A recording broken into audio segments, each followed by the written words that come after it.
Lakers fans, sit down, because at 2:51 this afternoon, on a live NBA Today segment that had absolutely nothing on the rundown about the Washington Wizards, Malika Andrews stopped a conversation about Summer League box scores mid-sentence, put her hand to her earpiece, and said the words that every single insider in this league has trained themselves to react to instantly. We have to go to Shams right now. And Shams Charania walked into frame with a look on his face that his own colleagues have described in real time on Twitter as the look he gets when something has just broken his own expectations of the summer. Because for 3 straight weeks, every single report out of Washington has said the exact same thing. Will Dawkins, the Wizards GM, has publicly, repeatedly, emphatically denied any trade interest in Anthony Davis. Rich Paul, Davis's own agent, went on a podcast 10 days ago and said flatly that Davis will play for the Wizards next season. Davis himself showed up to Summer League, led group workouts, and told reporters the team can win 40-plus games. Every signal for 3 weeks has pointed toward Anthony Davis staying in Washington through his extension-eligible date on August 6th. And now, in the span of one afternoon, Shams Charania has told the entire basketball world that all of that was true right up until it wasn't. Anthony Davis has been traded to the Los Angeles Lakers. Before you scroll off, before you assume this is another exaggerated rumor mill piece, I'm telling you right now, by the end of this video, I'm going to tell you the one specific phrase Shams used 40 seconds into his hit that told every capologist in the league that PELINKA found a mechanism nobody thought existed. I'm also going to tell you what happened on Adam Schefter's own personal Twitter account 11 minutes later, a crossover reaction from an NFL insider that almost never happens on an NBA story, that has confirmed just how enormous this trade really is. Stay with me. Do not click off. Here's how it went down. Malika is mid-sentence discussing Cooper Flag's Summer League debut when her producer's voice cuts through so audibly that the studio microphone catches it. She stops. Says, "We're going to Shams right now. This is breaking." And they cut. Shams is standing, not sitting. He did not have time to sit down before going live, which itself is a detail every insider watcher immediately clocked. And he says, and this is the direct NBA Today transcript, "The Washington Wizards and the Los Angeles Lakers have agreed to a trade sending Anthony Davis to Los Angeles. I want to be very clear. This is not speculation. This is not talks are progressing. This deal has been agreed to in principle by both front offices within the last 90 minutes. I'm told the trigger was a private conversation between Anthony Davis and Rich Paul that took place after Summer League concluded, in which Davis expressed to his own camp that his comments about staying were made in good faith at the time, but that a specific opportunity had since emerged that changed his calculus entirely. Washington, once presented with the framework, moved quickly. This is real. Read that back.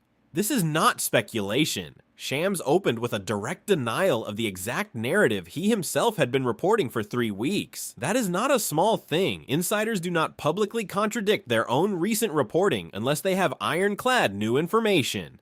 And when he specifically names the mechanism, a private conversation between the player and his own agent that shifted the entire situation, he is telling you this was not a front office maneuver that blindsided the player. This was player driven. Davis himself changed his mind, and once he did, everything moved in 90 minutes.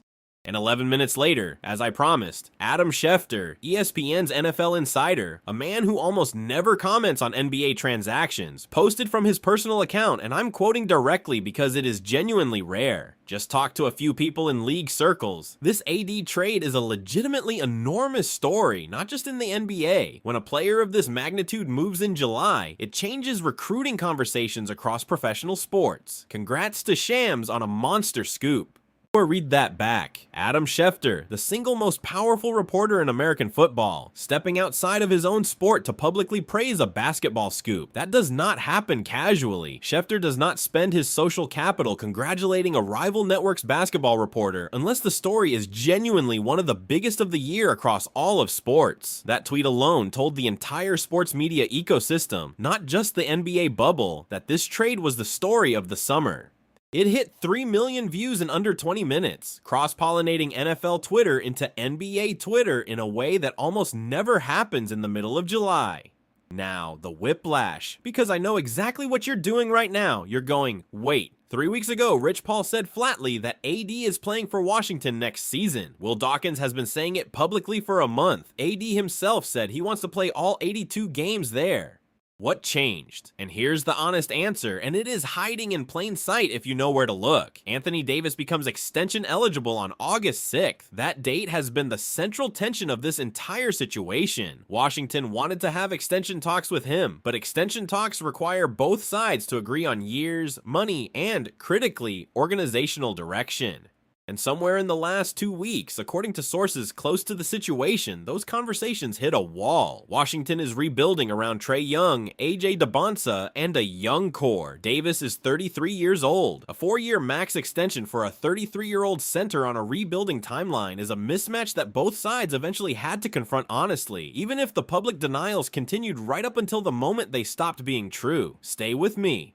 Because once you understand why the Lakers specifically were the team that got there, not Golden State, not Cleveland, both of whom reportedly refused to even engage, this trade stops being shocking and starts being the only version of this story that made sense all along. 3 reasons Shams was this confident. Reason 3 is where the reveal lands.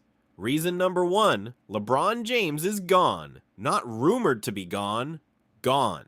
He has told the Lakers organization directly that he intends to play his 24th season somewhere else, and every report over the last several weeks has pointed toward Miami as the frontrunner specifically because the Heat do not need to trade for anybody to clear the max slot, they simply have it. That has left Luka Doncic, the presumptive new face of the Lakers, without a second star for the entirety of the summer. Rob Pelinka chased everything. He chased free agents. He chased trade packages, and every single avenue either fell through or was never realistic. Anthony Davis represents the single most complete, most championship-tested, most system-fitting second star still available on the market in the entire month of July. This is not the front office settling. This is the front office landing the best possible outcome after every other option evaporated. And crucially, Davis already knows this specific city, this specific franchise, and this specific level of expectation. He won a championship here in 2020. He knows the training staff. He knows the media market. This is not walking into the unknown. This is walking home. Reason number 2, and this is the tactical detail that separates a real basketball reporter from a rumor blog. Watch what happened to the Lakers in the second round of the playoffs against Oklahoma City. Luka's hamstring gave out, and the Lakers had no rim protection, no interior defensive anchor, and no answer for a young, athletic Thunder frontcourt that punished every mismatch. Walker Kessler is a project. Jackson Hayes is a rotation piece, not a foundation. What the Lakers have needed since the day Luka arrived is a legitimate two-way anchor at the 5 who can protect the rim, rebound at an elite level, and space the floor enough to not clog Luka's driving lanes. Anthony Davis, even at 33, remains one of the most switchable, rim-protecting bigs in the entire league when healthy. And here is the specific fit detail nobody outside a coaching staff has been discussing. Davis's mid-range pull-up game, the shot he has relied on more and more as his body has aged, is the exact release valve a Luka-centric offense needs. When Luka draws a double team and kicks it to the popping big, most bigs are limited to the corner 3 or the dunk. Davis can catch it at 18 feet and simply shoot over anybody. That is a specific offensive weapon this roster has never had next to Luka. And JJ Redick, the Lakers' famously film-obsessed head coach, has reportedly been building specific sets around exactly this action since the moment Luka arrived. Sets he has had no personnel to run. Now he does. And before I get to reason 3, because reason 3 is the phrase Shams used that made every capologist in the league sit up. Talk to me in the comments. Lakers fans, real question. Does adding a 33-year-old Davis on a max extension worry you given his well-documented injury history, or does the fit next to Luka outweigh the risk? I think the fan base is going to be split right down the middle on this, and I want to read the argument. Go. Reason number 3, the phrase. Ready? A mechanism nobody thought existed. Read that back. Because for 3 straight weeks, every single salary cap analyst covering this situation, Bobby Marks included, publicly stated that the Lakers, given their current cap sheet, simply did not have a realistic pathway to absorb a max-level Davis salary without gutting the roster entirely. That was the consensus. That was the math.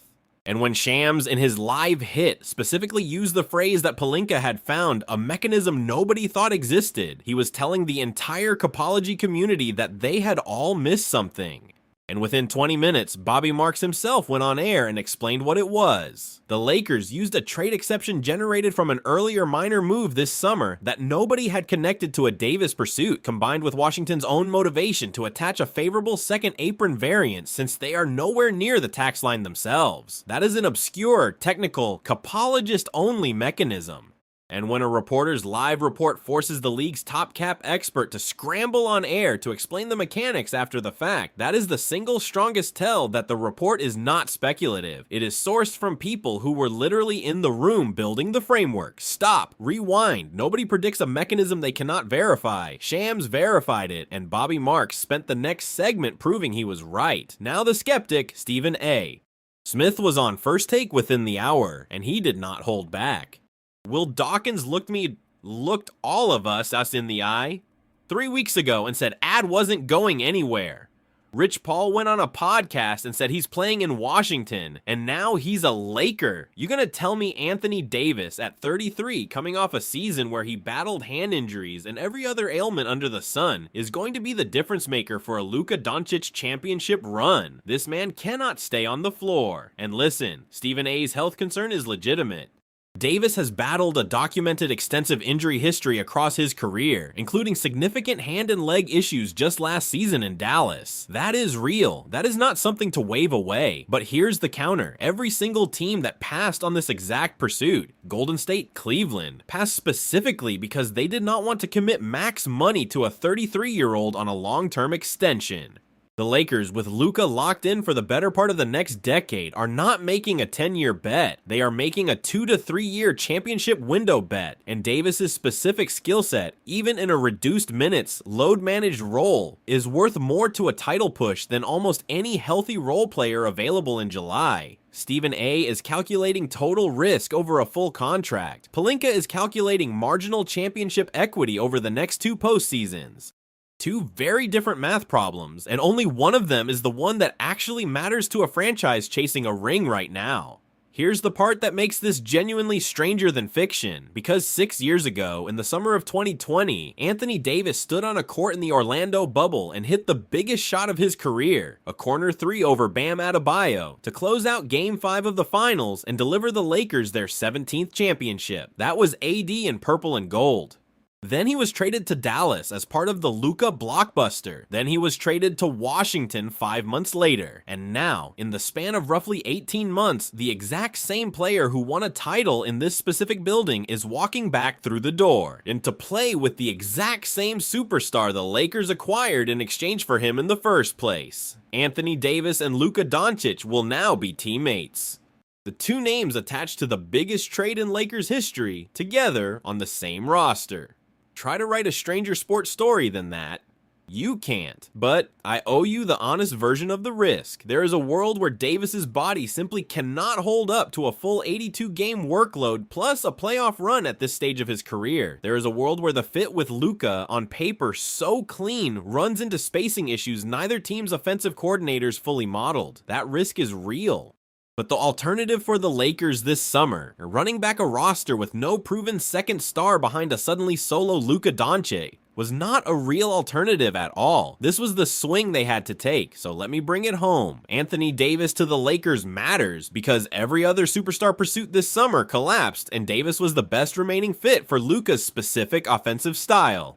It matters because his rim protection and mid-range game solved the exact 2 holes that got exposed against Oklahoma City. And Shams saying Pelinka found a mechanism nobody thought existed is the specific phrase that forced the league's top cap analyst to publicly verify the mechanics on live television. That's the case. Now here's what I'm watching next, and this is the next video, so hit subscribe. If Davis lands in Los Angeles, the very next question is what Washington actually gets back in this deal, because a rebuilding team does not just give up a 10-time All-Star for nothing, and the return package is going to tell you exactly how the Wizards are planning to build around Trae Young and AJ DeBanza going forward. I've got a read on it that I think will surprise you. For now, comments, likes, subscribe. Lakers fans, Luka just got his championship partner back. Wild summer.